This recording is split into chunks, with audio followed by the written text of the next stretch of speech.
BJP जातिगत जनगणना बिल्कुल नहीं कराएगी, उसके सख्त खिलाफ है।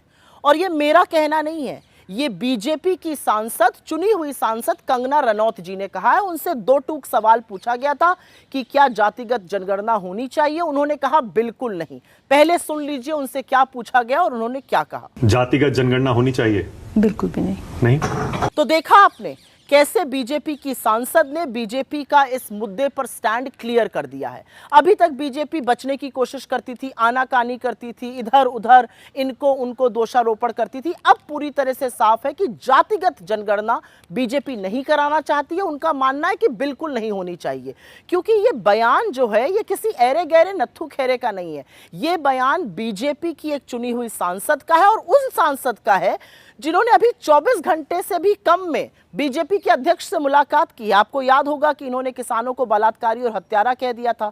हरियाणा चुनाव सर पे है, इनको तलब किया गया था। ये जेपी नड्डा से अभी अभी मिलकर आ रही हैं और उसके बाद ये कह रही हैं कि जातिगत जनगणना बिल्कुल नहीं होनी चाहिए। तो इसको बीजेपी का अधिकृत स्टैंड क्यों ना माना जाए? असलियत तो यह है कि बीजेपी ने शोषितों, वंचितों, आदिवासियों, दलितों, पिछड़ों के खिलाफ हमेशा साजिश करी है। वो रिजर्वेशन के भी खिलाफ है, वो संविधान को भी बदलना चाहते थे, और ये बात उन्होंने लोकसभा के चुनावों में बार बार कही।